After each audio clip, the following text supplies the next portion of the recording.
If you like this channel, please click like, share it and subscribe. The button's down there somewhere. And if you want coaching with me, Nottingham Online, all the information is in the bio. Are you doing all right? Last week's post done all right, over 30,000 views, which is big numbers for me. Long may that continue. But this week I'm going to talk about how I won Q Tour with only 5 days practice.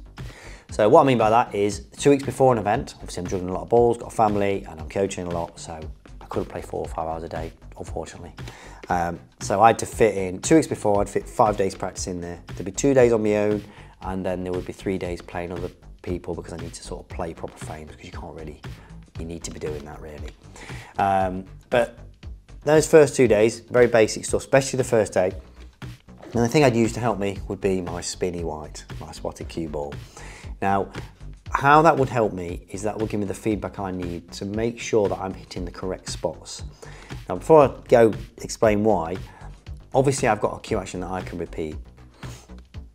I know what it feels like, I know what I do well and what I do not so well. So that enables me to sort of focus more on the table. If you're constantly changing your cue action, you're not going to be able to do that. No chance, because you're going to be constantly tweaking. You don't even know what good it feels like. It might ring a bell. You forgot what it feels like. You forgot what you used to play like. So, like I say, get that repeatable action and then crack on. So because I know that, I can focus on the game. It's actually quite enjoyable when you do that. So what I'm looking for on that first day especially is I'm following the white when I've hit it, when it's left the object ball, to make sure it's rolling the direction it's going next. I need to be able to do that. If I'm going to get the cue ball on the right spots all the time, more consistently, it needs to be rolling the direction it's going next. So this would give me the feedback. So as soon as for that first day, I'd make sure that it's always going, and that will tell me whether I've hit where I need to hit. You can get in the wrong spot, you can get in the right spots in the wrong spot, but it's not always going to work for you, like I said in this video. Hopefully this video a little bit will explain better than I've just done there, so see what you think. Right, so here goes. I'm going to use this simple shot to make the point, but we're going to be sort of looking where the way the white's moving off the blue here, the object ball. Obviously to get on that red in here, I've got my slow motion camera as well, can watch it back after and see the difference, properly see the difference in how it's moving. So with this shot here, it's just off straight, but I would still err a tracer left because I want the white to be moving that way, right? So for me, I will just play that like that. And you see the way the white moves there, look. It was always going where it's going next, so I can get that. I can easily judge the pace because it's consistently going where it's going next, do you know what I mean?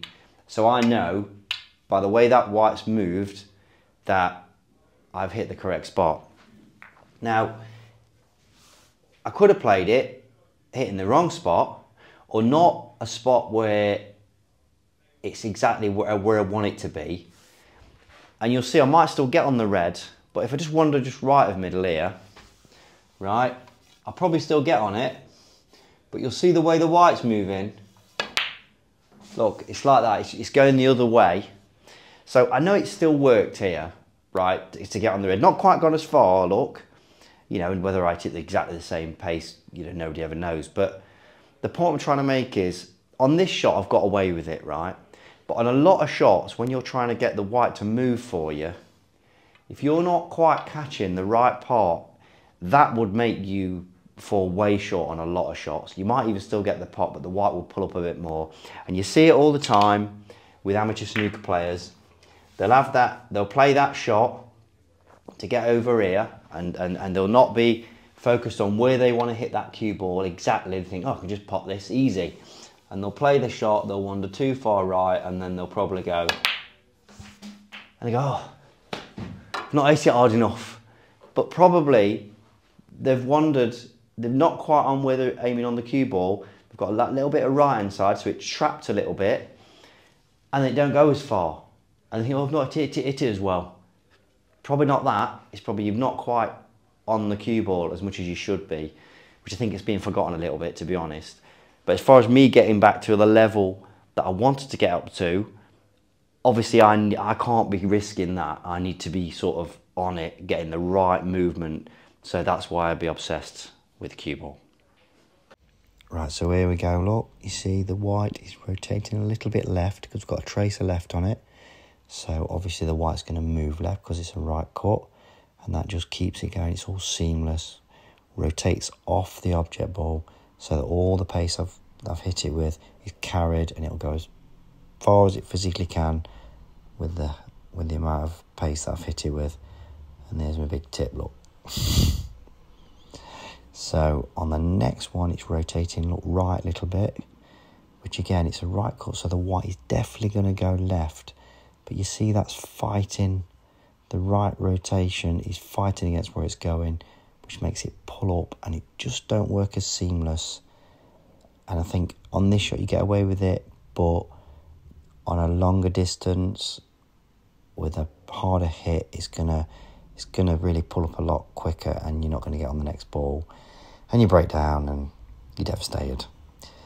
So the next one is here, look, and that's again, it's rotating quite a lot right, like really viciously right, and that again pulls it up easier, look. And that's where, like I say on this video, amateur players thinking they've not hit it well, they've not got through it, all those terms that you hear thrown around, and it usually boils down to the fact that they've not hit the correct part of the cue ball.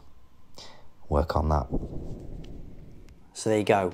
As you can see, you can get in the right spots, hit in the wrong spot, but it never always quite works. You always walk in that tightrope of whether it's going to get there. That magical ball striking that they tell you about, when the ball keeps on rolling, that's because they've got the ball rolling in the direction it's going next, and that's all down to where you hit. And I knew to get myself to that high level I need to be playing, I've got to get that working for me. If it isn't, it ain't gonna work. There's gonna be certain shots where it cannot work. So, like I say, this is really, really important. Very easy said than done, obviously, but I think if you can move your attention onto that, it's definitely gonna help you play better. And again, like I said, you're ultimately trying to enjoy this game. And you want to play the game by looking at the balls, looking at the table, and seeing where you want to go in next and where you want the white to go. If you're trying to focus on all the rest of the nonsense, it's not enjoyable, and you won't play better. You really won't. And for the people that are all preaching it, it's not working for them, is it? Because they're not that good. So change your mindset onto this and the table, and you'll play better.